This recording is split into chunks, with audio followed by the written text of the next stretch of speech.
Yo, what's up, guys? Mike from Boston Card Exchange. We back at it again. So this is part two of a multi-part series on this collection that I bought that has a huge thousands of autographs. This is part two. So last time we were just like pulling stuff out. If you haven't seen that video, creating stacks of things that we want to list individually. Autographs, can be kind of sneaky. They can also be kind of not sneaky. Sometimes you find some that are 20, 50, 100 bucks, but most of these things are like you'd be lucky to sell them at $1. It's kind of crazy how much the autograph market fluctuates, but everything's based on who the guy is, what the demand is, blah blah blah, all that. So anyway, real quick, got this in a collection, consigned it. The agreement with me and the seller are that we're gonna do a bulk listing of most of these autographs, especially the low value ones, low dollar ones, and then the bigger ones that I pull out, we're gonna go 50-50 on. So this is the next part. There was some nice heat in the last box, so I don't know if this will be good or this will be better or worse. This is mostly a first viewing for me. I like picked through a little bit and like looked through these a tiny bit before, but these this is a massive collection, so I really didn't get to go through all these. So this is mostly a first look on the majority of this stuff. So anyway, we're gonna get into this box now. This is two separate two-row boxes, so combines into being about another monster box. So let's get into it. Drew Storen, John Shoup.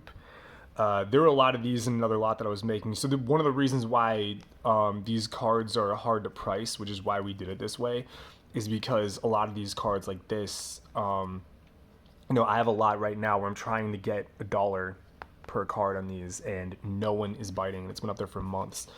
So, this is Gary Sheffield out of 50. That is sweet. 500 home runs on him. Pull that one out. So it can be really tough to. It's an RPNS. Carlos Santana, what's up? He was so good. Had him in fantasy a few times.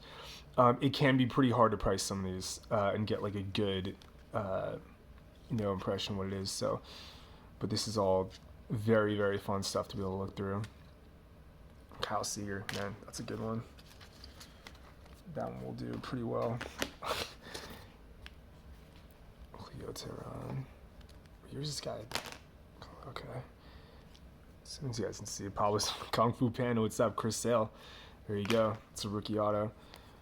Gabby Sanchez, Joaquin Soria, Hunter Strickland, Scott Shields, Mike Scioscia, nice. Who is this? Red Schoendienst? I don't know. Steve Sachs, Steve Scarzani, Kurt Suzuki, Luis Sardinas, Justin Smoke, man, he was a big prospect back in the day. He was a very big prospect. Didn't have that great of a career, but still got plenty of playing time. Jason Schmidt, man, he was good. I'll throw him in. Let's see. Base. Danny who? Oh, there's a couple in here. No, it's just one. Schaefer, looks like Danny Schaefer. I think it's Blake Swihart, man, talking about big prospects. Richie Sexton, Lonnie Smith, Ken Singleton, Steve Sun, Will Smith, nice. Moose Skoruun, I don't know, but I think he's got some nice 50s cards, so we'll look him up anyway. Gene Segura, Randall Simon, Frank Tanana, I don't really know how to pronounce his name. Jose Tabata. What year is this? 2012. Eric Timms, So Taguchi, Matt Thornton. Not sure who this is. Tadahito Iguchi, Clee Thomas.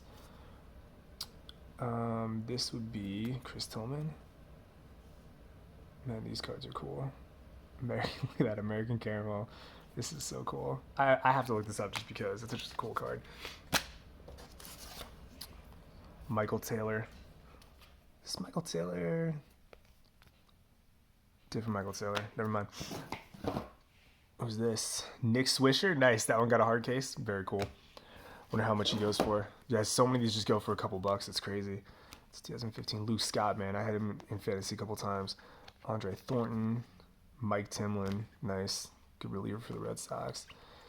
This guy, yes, is from the New England area. Junior Spivey, Fred Stanley. From what I spoke to with the family, he was a Daryl Strawberry, very nice. Matt Tuiasosopo. He was a very Alan Trammell, that's a Hall of Famer right there. He was a Pawtucket Red Sox season ticket holder, so it's one of the reasons why he has so many. Not these ones because these are pack pulled, but like he has this huge box that has a couple thousand in-person autographs. And he would go down there and just get people to sign cards. I think that's how they think that's how he got the Aaron Judge that he has. Like we have to get that one fully authenticated. But yeah, just a huge autograph collector, and these collections are so cool to look through. Not an auto, but still a cool relic for a Hall of Famer, Ryan Sandberg. But yeah, man, you see very quickly what he was passionate about, and autographs was definitely his thing. But yeah, it's funny how much access you can get to players when they're still in the minor leagues. I used to write for this website called the OG for Fernando Tatis. Is that Miguel Tejada? Nice. Bobby Thompson. He had a huge moment in baseball history. I used to work for a baseball team, the AAA team of the Rockies. Susan, that was one. That's part of what I'm going to say. But what I was saying was I used to write for. Sorry, this is very distracting. Trying to tell a story and also read all these names. I keep getting Frank Tanana. I don't know. I know he was a good pitcher in like the 70s, but or the 80s. I might as well look him up. Willie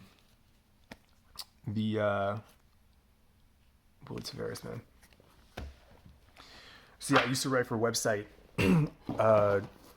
Firebrand of the American League. It was a Red Sox blog that got picked up by ESPN, their blog network, in like probably early 2010, like 2010s, like probably 2010, 2011. And did a lot of writing for them. Got a couple articles on ESPN, which is really cool. But it was funny because there was another guy who wrote for their website that would do. I think he followed the Portland, the AA team, but it was so easy to get access to go down there. Like all you needed to do was just ask, like be like, hey, I'm writing for a website, and they would these teams would just like hand you credentials because they just wanted any marketing they could get. And it kind of, oh man, look at that, CC Sabathia. Wow, that's a nice one. Lee Smith, it's a Hall of Famer. Brett Saberhagen, man, he won a Cy Young. Johnny Sane, dude, this is a nice stack. Tim Salmon, man, he wasn't bad. But it was crazy like how much access you could get. So like when I worked for a AAA team right after I graduated college, I worked for the Jared Saltimach, yeah. I worked for the Colorado Springs Sky Sox. They're the AAA team for the Colorado Rockies. I was the PR intern when I was working there, and anytime my boss is really cool, also named Mike, but he he would always tell me, I would be like, yo, this guy wants to get, just like some random people would just like ask for credentials at the end of the game. We were AAA teams. Like we had guys that were going to the majors, big prospects, guys who had spent time there, and but we needed to get as many seats and tickets sold and butts in the seats that we could. So whenever like a writer would ask, hey, can I have your credentials? He was like, dude, just give it to him. We're trying to promote this operation as much as we can. And, the blogosphere, Shane Victorino, that's nice. The blogosphere is just a nice, Verlander, what's up? How did I not recognize his face? I saw his signature and I was like, all right, cool, look at it. That's a nice one, getting a Verlander signature in there. Omar Vizquel, what's up? But yeah, we're just trying to fill the seats out as much as we could in the minors. So any amount of promotion was good promotion. So we would give them, I mean, they couldn't just be like a random person off the street, but they're like, hey, I have a website, I have like a certain amount of a following. We just handed them out. And it's just incredible how much access and how easy it is to get access to the players when they're in the minor leagues. So, man, look, these are just nice names. I feel like I should look these up. It's Robin Ventura, and what was one before that? Yeah, Andy Van Slyke. I feel like I could get something. But yeah, so, and that's how I believe he got his Aaron Judge autograph. Like he had a really, really nice Aaron Judge autograph that was, an in-person, on card, but not pack pulled. It was just Adam Wainwright. He's still throwing. Billy Wagner, man, French Hall of Famer. Jake Westbrook. Yeah, that's how we got it. Just going to Paw Sox games. It's the Pawtucket Red Sox for any of you that aren't from the New England area. Yeah, and that's how we got that autograph. Just going to a game and probably just hanging around the stadium, hitting up the the prospects as they come through, and that's how you get a huge collection like he had. So it was really, it's really cool to be a part of this and get to see. Yeah, Maury Wills, it's nice. And get to see what other people dedicate so much of their time to and get really passionate about. And his collection was a really cool one. So this has really been a lot of fun and a pleasure to get to look through, get to take part in. Matt Williams. Oh, Matt Williams. Excuse me. I was like, Matt Williams and the Indians. That dude's a giant. What are we talking about? But no, that's the guy, man. That's a sick one. He was very, very big in the 90s. The other funny thing is, like, you wonder how much more or less even. Oh, Kerry Wood, look at this. Man, that is nice. That is very cool. Kerry Wood auto. Billy Wagner again, man. This guy's got some just. I mean, there's nothing in here that I'm seeing that's like huge value. Like, we're not hitting like $1,000 RPAs or anything like that, but there's just like a lot of nice depth in here of like 10, 20, probably up to $50 cards, man. There's just good stuff all throughout. I keep getting distracted and losing my train of thought. Excuse me, y'all. Is that Josh Willingham? Yeah, he was good back in the day. Maury Wills again. This is Earl Weaver. I missed one. Ty Willington. Patrick Wisdom. Wilson, Turk Wendell, John Wasden. Man, I remember I used to get these all the time. These are other ones where like who is John Wasden? And like I used to be able to a couple years ago when the market was hotter, as everybody knows. You used to be able to just like put these all into a lot and get like $1, sometimes even $2 for them, just like random autographs, and people just like aren't collecting quite that way anymore, which is fine, but it really changes what you can ask for a lot like this, where there's just gonna be lots and lots of bulk autographs. But if you have someone who just loves autographs, man, this would be amazing for them to go through and have fun with. So that's really the buyer that you're targeting when it comes to this, but finding those people is not easy. Oh, D-Train, Dontrell Willis, what's up? That's a cool one. Josh William again. Ray Washburn, Bob Watson. Just felt the rubber band break off. Yeah, he didn't have too many rubber bands in here. It's too bad if you... Yeah, wow, that was stuck to the card. That's crazy. This guy had a collection back from like the late 60s onward, and he had some very, very cool stuff. And good thing is he didn't put too many rubber bands on stuff. Like a couple things had rubber bands, but it really didn't affect the value that much. Oh, Euclid. I'm a Red Sox guy. I mean, I'm a little biased towards Red Sox guys. Like I'm pulling out. I don't know what Euc goes for. I could see him being $10, but like $5-10. But even then, I'll pull Euc out. Michael Young, man, he had a great career for the Rangers. He was excellent. Don't know what he will go for, but we'll look him up. Eric Young Jr., he was playing for the Sky Sox when I was there. I mean, actually, he might have made a backup. Excuse me. He might have been playing for the Rockies at the time, and then got put on a rehab stint back to the minors, I think is what it was. Because I think he had already gotten to the bigs by that point. Like, oh, dude, Christian Yelich. I mean, man, tough time on him, but look at that rookie auto, man. That is nice. Dimitri Young. There's just good stuff in here. There's just very, very good stuff. Delman Young, man, he was good. Look at these. Carlos Zambrano. Ryan Zimmerman, these guys were great. Barry Zito, excellent player. Ben Zobrist. I mean, lots of these guys are all-stars. But does not mean their cards are going to be worth a lot of money. Or their autographs.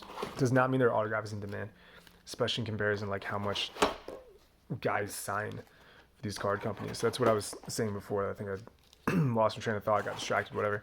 It's unclear to me so far, but something kind of trying to get more of a sense of the everything with this is supply and demand. Once you're retired, your demand kind of tails off, and the thing that comes back against that is the supply that you have. And I don't really know whether guys that are signing today, because especially the one in the sports that Panini has, but Topps too, are just signing so much in products that it is diluting their value, because they only have so much demand and the supply is so much greater. Because like they did a lot of autographs back in the day, but I don't think they do as many as they do now. I'd really have to go back and run the numbers on this, but like my sense is that they do way more autographs in products now, like in packs. So it would make sense to me that a lot of the especially modern stuff is kind of diluted compared to like that Russell Martin compared to where it was Starling Marte. Compared to where it was in like the 90s and especially the 80s. They weren't doing like they might have started like I think Upper Deck started the pack pulled autograph trend. Was it like the Reggie Jackson autographs and like the Mantle and Ken Griffey Jr. ones? But that could have even been in the 90s. So yeah, anything before then, you're talking about probably low supply of autographs. But even then, you know, a lot of is that Xavier Natty nice. A lot of these, you know, products nowadays, especially from Panini, will pull from retired players. Phil Nevin, that's nice. It's probably a couple bucks, whatever. Look it up. Joe Nathan, he was good. I mean, I'm pulling guys now. I probably shouldn't be pulling because I'm like, a lot of these are just gonna be a couple bucks. Like Joe Nathan just made a couple All-Star teams. Like there's been plenty of guys I looked at already that made a couple All-Star teams, but are not gonna be in demand. So I might have to be a little more picky with what I'm pulling out. Joe Necro, he was good. Phil Necro, definitely want that one. He's a Hall of Famer.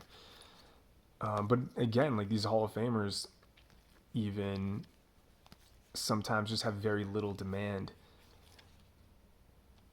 And they can, you know, sometimes they're only worth a few bucks, which is very surprising when you start to get into it. But it tends to be the case for most of these guys. Paul Nealman, he was great. Let's see. Owens, it's just a single card. Ray Ordonez. I mean, these guys would have been nicer back in the day when there's Tony Oliva, sign me up. There's another Tony Oliva. Oh, Big Poppy. What is we got multiple Big Poppies. This is nice. What year is that? I cannot tell. I mean, it's not gonna be his rookie. 97. That could be. Was his rookie 90? I thought he was only in Fleer products. This is 98. This says 97. Maybe he's 96. I thought he was 97. That is very interesting. Matthew Ordonez, man. He was a first round fantasy guy like a while back, but man, there's just some nice stuff in here. Yeah, I'm very interested to know what that David Ortiz autograph is considered, because I think his rookie card is 97. And if that's like a rookie auto, if you can be like, hey, look, we have a rookie auto of David Ortiz, that could be a very, very big deal. His like late 90s print runs were down so far, and the shine was kind of coming off of that, you know, junk wax early 90s, late 80s craze. So a lot, again, supply and demand, a lot less product for all these guys. Therefore, when the demand comes back around in the boom times of the hobby, or just when it's more popular, the prices really increase because there's not enough to go around. And you see that with David Ortiz, and you see that with a few other, you know, mid-90s Hall of Famers, where like Adrian Beltre, for one, is another good example from the 90s. I mean, even Andrew Jones, who's not, I mean, he might get in the Hall of Fame, but I don't think he got elected this year. I could be wrong. He might have snuck in, but amazing player, great player, but he what's his rookie in like 95 or something like that, and like, oh, excuse me, just kicked something over. And Vlad Guerrero and some of these guys who are like, honestly, like kind of like lower tier Hall of Famers and aren't like, they're certainly not the iconic player types. William Opena, nice. But because the print runs were so small in those years, their cards can demand pretty good sums. Jim Palmer, nice. Compared to a guy like, you know, like you could probably say, I'm willing to bet like talent-wise, popularity-wise, a guy like Jeff Bagwell or Ivan Rodriguez were just as good, maybe more so, but we'll say on par with a guy like Vlad Guerrero or Andrew Jones, or Ortiz maybe a little bit higher, but you know, a lot of those guys are kind of the same. But the Jeff Bagwell card was made in the early 90s, so it goes for $1 if you can get that. You have to do all the work, man. You got to put it on eBay, list it, ship it, all that, and you're gonna get $1 maybe for it before fees, versus, you know, those rookies in the mid 90s that are, you know, you might be able to. I'm gonna guess the Andre Jones rookies are like $20, but like David Ortiz, man, his can go for a few hundred. So they're just, it's all supply and demand when it comes to this, and it could not be any more apparent than when you look at the 90s, when it's just a few years later. This one's interesting. Rafael Palmeiras, like, he obviously was, you know, his market has been affected by steroids, very much so. Like, he's a 500 home run hitter and one of the best hitters of the era, but all those guys, like all those guys that took steroids, just like lost all their following, and with it came all their fans. And the other, Gilbert Perry, man, Hall of Famer. And the tough part about that too is not just did it affect their prices, but they actually overshadowed everybody else that they were playing alongside. So all these other guys that probably would have been stars and Hall of Famers got overshadowed by the guys that were taking steroids. And those guys' cards should have been worth a lot, but they're not worth anything because no one cared about them at the time. So it just really, really, if you want to know why baseball cards in the 90s are, whoa, what's this Buster Posey? That is sweet. I need to know what this is. I mean, Posey could be a guy that's worth $20. I have no idea, but very cool card though. But yeah, it just the steroid problem MLB just really, really took a big toll on these guys' card values. But I mean, what are you gonna do? It's kind of the way it goes, the way it is. So I'm running out of room to hold these things, man. I'm keep bumping in the cards over here. Sherry Roos. Let's see. Who's this? I have no idea who this guy is. Calvin Reese. I don't know. Not important enough. Mark Reynolds, man. Another guy on my fantasy team, right? Willie Randolph.